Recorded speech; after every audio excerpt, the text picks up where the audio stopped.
네, 라스트 성공 전략 2부 시작됐습니다. 예상치 못한 일이 옵션 만기, 옵션 선물 동시 만기일 다음 날에 펼쳐졌습니다.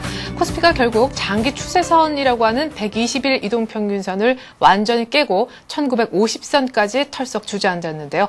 어제 쿼드러플 위칭데이에 선물, 현물 각각 1조 이상씩 팔았던 외국인들이 간밤에 악재 분위기를 접한 뒤 선현물 합쳐서 오늘 1조 이상을 또 팔았습니다. 자세한 얘기 시황센터 가서 듣고 올까요? 네, 시황센터입니다. 3월 11일 금요일장 마감했습니다. 대외발 리스크로 사우디아라비아의 민주화 시위 확산 소식과 유럽 재정위기 문제가 부각되면서 국내 증시는 또다시 외국인이 없는 장을 보냈습니다. 자세한 내용은 코스피부터 확인해 보겠습니다. 오늘 코스피는 26포인트 하락하면서 1955포인트에서 하락으로 마감됐습니다. 동시다발 악재 속에서 개파락 출발하면서 코스피는 1950선대에서 출발했는데요. 장 초반에는 개인과 기관 쪽에서 매수하면서 1970선까지는 회복 시도하기도 했습니다. 하지만 결국 외국인 쪽에서 발목을 잡으면서 1950선대를 벗어나지는 못했는데요. 오늘 장의 자세한 수급 내용 살펴보겠습니다. 외국인 쪽에서 오늘까지 닷새 연속으로 현물을 매도했습니다. 어제 장에서는 1조 원가량 매도했는데요. 오늘 장에서는 5천억 원 정도 매물을 출하했습니다. 기관 쪽에서는 장중에 매수로 돌아서면서 1,600억 원 정도 매수했는데요. 기관 쪽에서는 오늘 장 전기전자주를 대부분 매수하는 모습이었습니다. 개인 쪽에서는 3,700억 원 정도 매수 우위 보여줬습니다. 네, 이어서 코스닥 살펴보겠습니다. 코스닥도 오늘까지 하락하면서 520선대도 이탈하는 모습이었는데요. 결국 3포인트 하락하면서 518포인트에서 마무리됐습니다. 장 초반에는 외국인이 매수하면서 520선 살짝 찾아보기도 했는데요. 하지만 외국인들이 매도 전환하면서 다시 510선대로 내려왔고요. 개인 쪽에서 매수했지만 지수를 상승으로 이끌지는 못하는 수준이었습니다. 수급 내용 살펴보겠습니다. 네, 외국인 쪽에서 130억 원 정도 매도했습니다. 개인 쪽에서 100억 원 정도, 기관 쪽에서 60억 원 정도 매수했지만 지수를 상승으로 이끌지는 못하는 수준에 멈췄습니다. 네, 이어서 외환시장으로 가보겠습니다. 어제 장 1120원대 진입했는데요. 오늘 장에서는 그 수준에 안착하는 모습이었습니다. 1원 80전 오르면서 오늘 장 1123원 60전에 마무리됐는데요. 대외발 리스크로 유럽의 재정위기와 그리고 사우디아라비아의 민주화 시위 확산 소식이 부각되면서 원달러 환율은 상승 압력을 받으면서 출발했습니다. 장 초반 1127원대에서 출발했는데요. 하지만 이 부분을 고점으로 인식한 수출업체들의 내고 물량이 출하되면서 상승폭 또한 제한적인 모습이었습니다. 결국 1120원대 초반으로 내려와서 마무리됐습니다. 이어서 유가증권 시장 시총 상위 종목들의 움직임도 살펴보겠습니다. 네, 삼성전자가 닷새 만에 반등을 시도하기도 했지만 결국 성공하지는 못하고요. 0.4% 하락으로 마무리됐습니다. 현대차와 현대모비스 또한 하락했는데요. 3%, 2%대로 하락했고요. 대부분 외국인 쪽에서 매도하는 모습이었습니다. LG화학도 3%대로 하락했습니다. 네, 기아차 역시 1.6% 하락했고요. 어제에 이어서 은행주 오늘도 약세였는데요. 신한지주와 KB금융 나란히 1%대로 내렸습니다. 하지만 보험주는 상승하면서 삼성생명도 기관의 매수에 0.4% 올랐고요. 정유진 SK이노베이션 2.8% 하락했습니다. 이어서 코스닥 살펴보겠습니다. 셀트리온이 2%대로 하락했고요. 서울반도체도 하락했습니다. 네, 다음은 오늘 2.5% 하락했는데요. 외국인과 기관 동반해서 매도했습니다.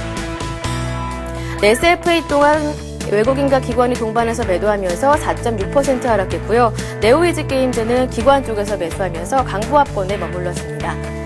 네, 이어서 특징 테마주 살펴보겠습니다. 오늘 장 가장 낙폭이 컸던 업종은 건설업종이었습니다. 외국인과 기관 모두 매도했는데요. 사우디아라비아에서 민주화 시위가 확산됐다는 소식이 불안 요인으로 작용했습니다. 이 가운데 대림산업이 4.7% 큰 폭으로 하락했습니다. 삼성물산도 4%대로 하락했고요. 전반적으로 1% 이상 4%대로 하락하면서 건설주들이 휘청이는 모습이었습니다.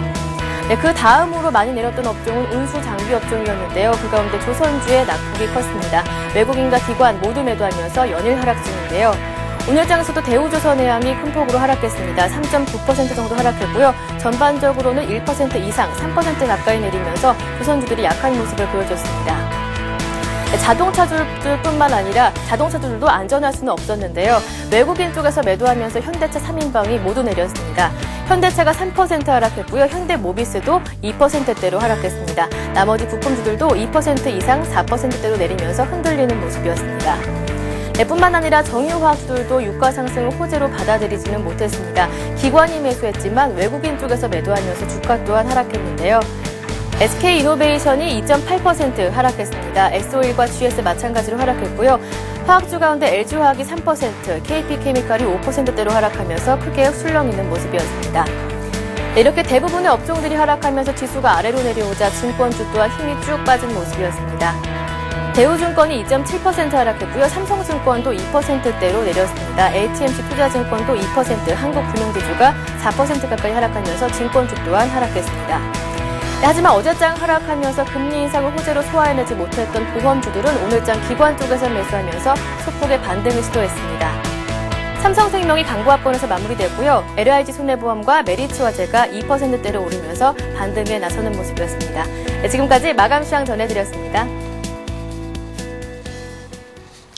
네, 이번에는 전문가로부터 오늘장 이번 주 한번 마무리 좀 지어보고요. 다음 주 미리 대비책 세워보는 시간 가질 텐데 오늘은 현대증권으로 가보겠습니다. 배성혁 수석연구원 만나봅니다. 안녕하세요. 네, 안녕하세요. 네, 오늘까지 외국인들이 물론 사주리라까지 기대 안 했지만 이렇게까지 더 세게 팔 줄 몰랐는데 오늘 매도 규모도 엄청나요.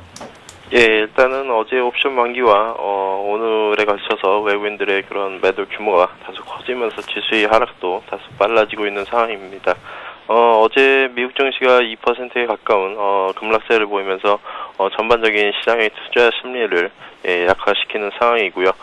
그에 따라서 오늘 외국인들이 약 5천억 정도의 대규모 매도를 보이면서 업종 전반에 걸쳐서 하락세를 보인 한 주였습니다. 장 중반 이후에 이제 국내 개인 투자자들과 그다음에 연기금을 포함해서 국내 수급의 저가 매수세가 일부 유입이 되었지만 일단 장 후반에 또 일본 동경 쪽에서 쓰나미 관련해서 악재가 추가적으로 나오면서 지수의 반등에는 실패하는 모습이었고요. 일단 이번 주말 이슈 유럽 관련 이슈와 그다음에 중동 위기 관련된 이슈들이 계속해서 남아있다라는 점에서 다음 주 초반까지는 다소 변동성 확대 기간이 연장될 것으로 지금 예상하고 있습니다. 네, 일본의 동북부에 진도 7의 강진이 발생해서 대형 쓰나미 경보가 약 한 10분 정도 전에 발생을 했었군요. 자, 일단 오늘 이번 주 한 40포인트 정도 내렸던 것 같습니다. 2000포인트 잠깐 보고 1950에서 끝난 이번 주인데 다음 주 전략 세워보기 전에 당장 오늘 밤 걱정되는 변수가 또 하나 있잖아요. 사우디에서 대규모 집회 한다면서요. 예, 그렇습니다. 일단 오늘 사우디에서 분노의 날 관련해서 집회가 남아있는 상황이고요. 추가적으로 EU 정상회담도 오늘 추가적으로 열릴 계획으로 현재 알려져 있습니다. 어제의 국제 유가가 오히려 중국의 그런 수출 관련 지표의 그런 불안으로 인해서 오히려 유가가 하락했지만 주식시장도 같이 하락하는 그런 모습을 보였는데요. 전반적으로 글로벌 경기의 그런 훼손 여부가 계속해서 부각이 되고 있다라는 점에서 과연 유가의 변동성이 어느 정도 계속해서 확대될 것인지 그런 부분들이 중요하다고 보시면 될 것 같고요. 추가적으로 미국 쪽에서도 최근 원유 수입이 늘어나면서 무역 수지가 적자 폭이 좀 더 커지는 모습인데요. 역시 미국 시장도 최근 유가가 계속해서 상승세를 보이면서 기대 인플레를 나타내고 있는 팁스 스프레드가 최근 상승세를 보이고 있습니다. 따라서 다음 주 16일 열리는 FOMC에서 과연 인플레 관련해서 어떤 코멘트가 나올지도 계속해서 점검이 필요한 부분들이 될 수 있겠고요. 오늘 미국 시장에서는 이제 소매 판매 지표가 발표가 됩니다. 일단 전월 0.3포인트 상승해서 이번 달은 0.8% MOM 기준으로 상승세를 이어갈 것으로 보이고요. 추가적으로 미시간대 소비자 심리 지수 역시 다소 이제 지난달 대비 소폭 할 것으로 보이지만 전반적인 매크로 지표의 개선세는 꾸준히 이어질 것으로 지금 기대하고 있습니다.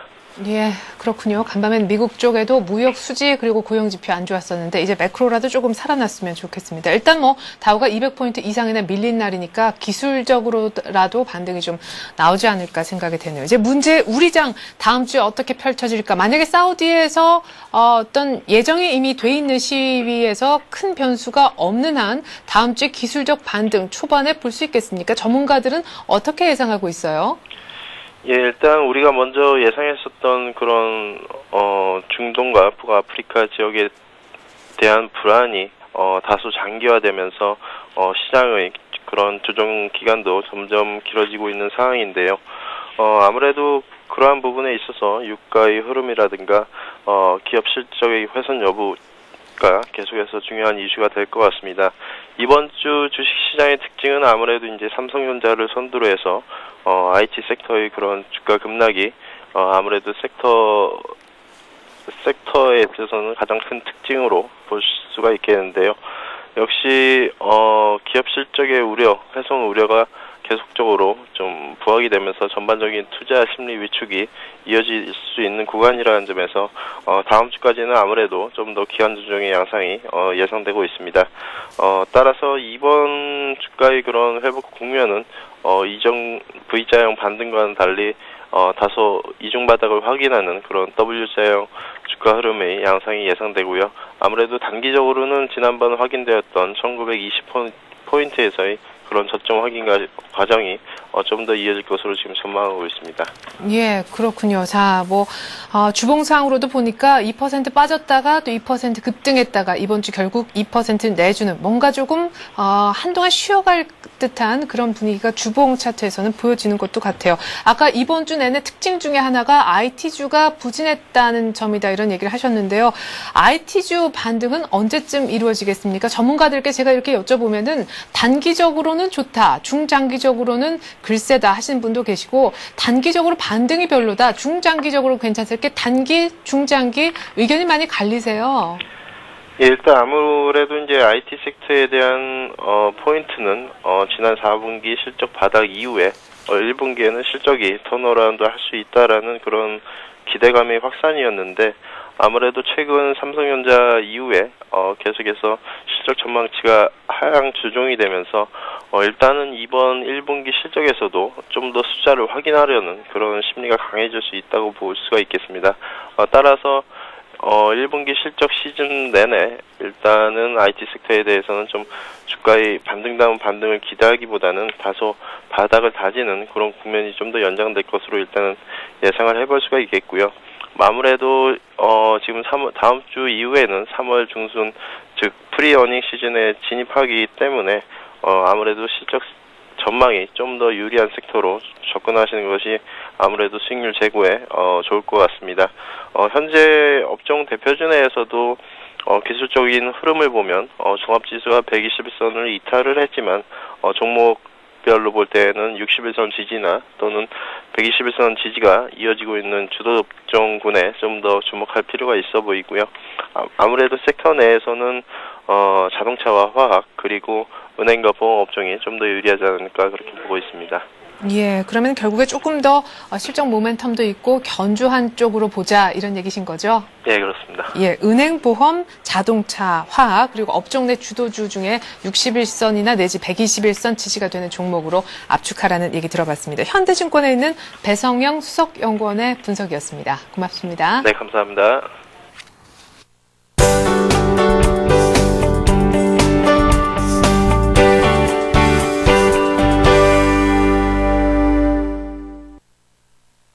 이 시각 주요 뉴스입니다. 이건희 삼성전자 회장이 이익 공유제에 대해 원색적으로 비판한 것에 대해 청와대 측이 불쾌감을 나타냈습니다.